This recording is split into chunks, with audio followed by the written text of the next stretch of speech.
écoutez Europe 1, il est 8h18. L'interview politique d'Europe 1, Jean-Pierre Elkabbach, vous recevez ce matin Christian Noyer qui dans 48 heures abandonnera son poste de gouverneur de la Banque de France. Messieurs, c'est à vous. Bienvenue Christian Noyer, bonjour. Bonjour Jean-Pierre Elkabbach. 2 mandats, 12 ans qui se terminent donc dans 2 jours et vous partez. Vous en avez connu des dirigeants, vous?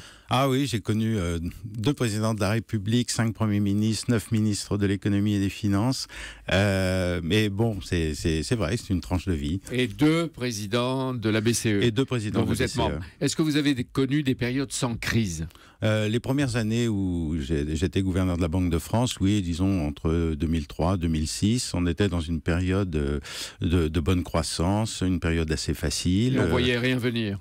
Et on ne voyait rien venir, on voyait un peu d'exubérance des marchés, mais c'est vrai que le début de la crise en 2007 était un peu comme un coup de tonnerre dans un ciel bleu. Et alors, cette grande crise 2007-2008 avait effrayé tous les dirigeants. Est-ce qu'elle est terminée, vraiment?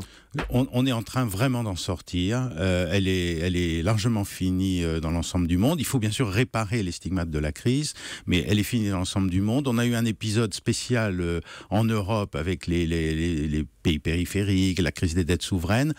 Aujourd'hui, c'est terminé. Je crois qu'on a tout réparé. Et donc, on a une période qui s'ouvre et qui est une formidable opportunité de croissance. Là, 2015 et peut-être les mois ou les années qui viennent, c'est ça? Oui, les mois et les années qui viennent. On a aujourd'hui, en 2015, on fera une croissance de l'ordre de 1,2% probablement. C'est l'année largement faite.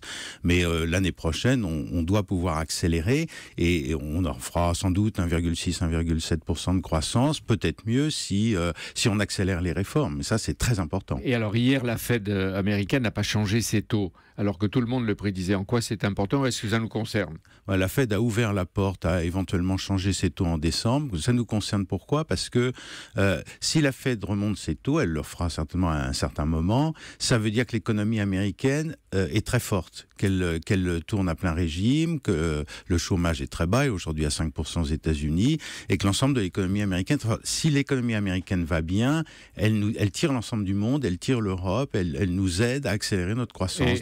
Moi, je trouve que c'est une bonne nouvelle. Et la Chine, qui vient de passer commande de... La Chine est dans une... 10 milliards de dollars pour combien de 100, 300, Airbus à 320. Oui, la Chine est formidable. Le président de la République sera en Chine lundi et mardi, et Europe 1 aussi, n'est-ce pas, Thomas? Oui, c'est une bonne nouvelle, bien sûr. Ce qu'il faut voir, c'est que la Chine est en train de changer de modèle de croissance. Elle vivait sur les exportations vis-à-vis du reste du monde. Elle est en train de développer sa consommation interne. Donc ça veut dire, bien sûr, entre autres choses, plus de voyages d'avion pour les particuliers chinois, plus de besoins d'avions, des opportunités d'exportation. Tout ça, c'est bon pour nous, si on sait en profiter. Si on sait en profiter. Donc vous confirmez que l'économie démarre, elle démarre lentement peut-être, mais elle démarre. Et cette brise d'optimisme qu'on sent même dans ce pays est fondée ou pas? Oui, elle est fondée parce que l'économie mondiale va mieux, l'économie française commence à aller mieux. Évidemment, la vitesse à laquelle on va accélérer, donc la vitesse à laquelle on sera capable de réduire le chômage, ça dépend d'une poursuite hardie des réformes. Donc, il ne faut pas se croiser les bras. Si on travaille sérieusement, si on fait les réformes à temps, on aura des résultats. Moi, personnellement, je trouve que ce qu'a annoncé Manuel Valls sur la réforme du Code du travail, c'est très important. Il faut le faire très vite et il ne faut pas se rater. Donc, Manuel Valls et Emmanuel Macron, il faut les soutenir. Il faut les soutenir à fond. Regardez le travail du dimanche, ça fait déjà des embauches. Et là aussi, il faut mettre en œuvre la réforme qui a été votée. Il ne faut pas Alors, monsieur le tergiverser. gouverneur de la Banque de France et membre de la BCE, qu'est-ce qui vous a le plus inquiété quand vous étiez en fonction pendant ces 12 années? Écoutez, on a souvent parlé des banques... La vérité. On a souvent parlé des banques françaises. Moi, honnêtement, j'ai jamais été inquiet sur les banques françaises, que je trouve très solides, sauf un épisode, qui est celui de ce qu'on a appelé l'affaire Kerviel, le problème de la Société Générale, où là, effectivement, on a découvert, j'ai été averti un dimanche, une énorme fraude d'un trader. De combien? Beaucoup de milliards. Il y avait des risques qui étaient pris pour une 50aine de milliards, donc c'était un risque de perte considérable qu'il a fallu parer en quelques jours. Oui, mais comment vous avez fait? Écoutez, c'est-à-dire est-ce qu'à ce moment-là, la Société Générale pouvait disparaître ou s'effondrer? La Société Générale pouvait effectivement être menacée dans son existence. Donc, il fallait absolument dénouer les risques en quelques jours. Et dans le secret. Et trouver en urgence des milliards combien? Et trouver, alors finalement les opérations ont été dénouées, il n'y a eu que, si j'ose dire, 5 milliards de pertes, mais ça aurait pu être beaucoup plus. Et la Société Générale a été capable de monter en 3 jours, non seulement de dénouer tous les risques et de monter une augmentation de capital. Et vous a fallu trouver combien? La Société Générale a trouvé les 5 milliards qui étaient nécessaires. Mais vous avez dit en secret, Christian Noyer, à l'époque, je me souviens de la colère du président de la République, qui était Nicolas Sarkozy, et du Premier ministre François Fillon. Vous ne les aviez pas informés. Est-ce que ce n'est pas une faute? Non, j'ai considéré que d'abord, moins il y avait de personnes dans la confidence et mieux on était pour dénouer les opérations. Il fallait absolument que ça se fasse dans le secret, que c'était une information d'initié, donc moins il y avait de personnes et plus ceux qui ne le savaient pas étaient protégés. Mais même le président de la République ne doit pas savoir. Je considère que la tâche du gouverneur de la Banque de France, c'était de surveiller les banques, c'était de s'assurer que la solution était apportée.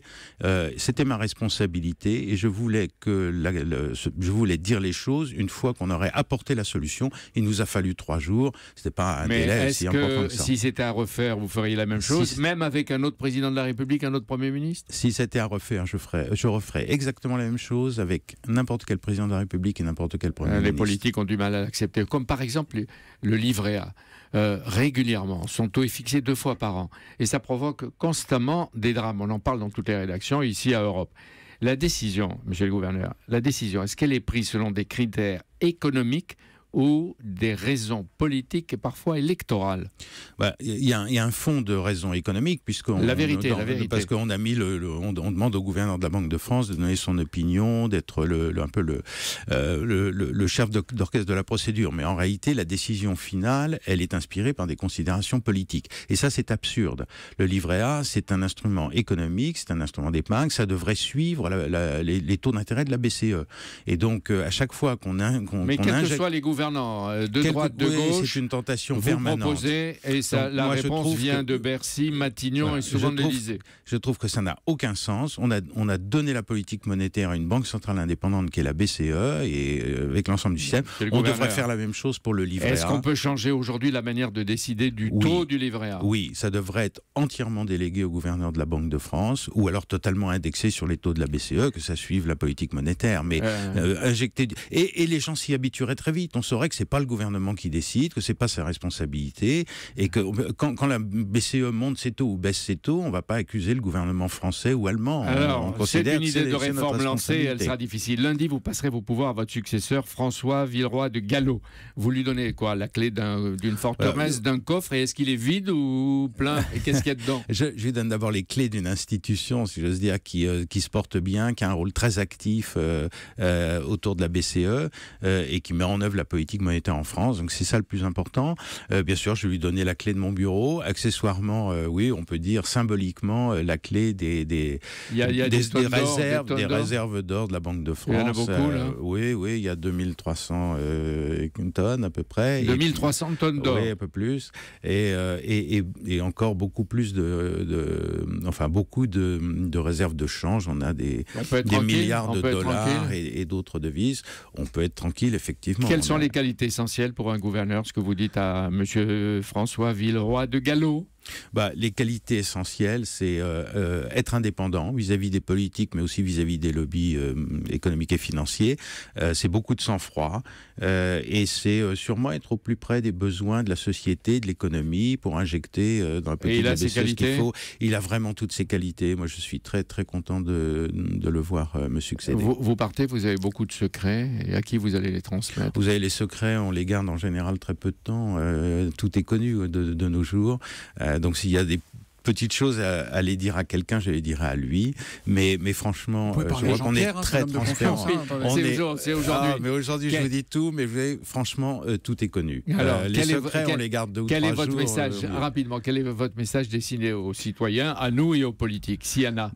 Message, c'est plus d'Europe, plus de réformes. Surtout que l'Europe risque d'être cassée avec la crise migratoire. Plus d'Europe, vous dites? Plus d'Europe. Il faut continuer résolument dans cette voie. On voit que comme disait Che Guevara, si on n'avance pas, comme une bicyclette, on tombe.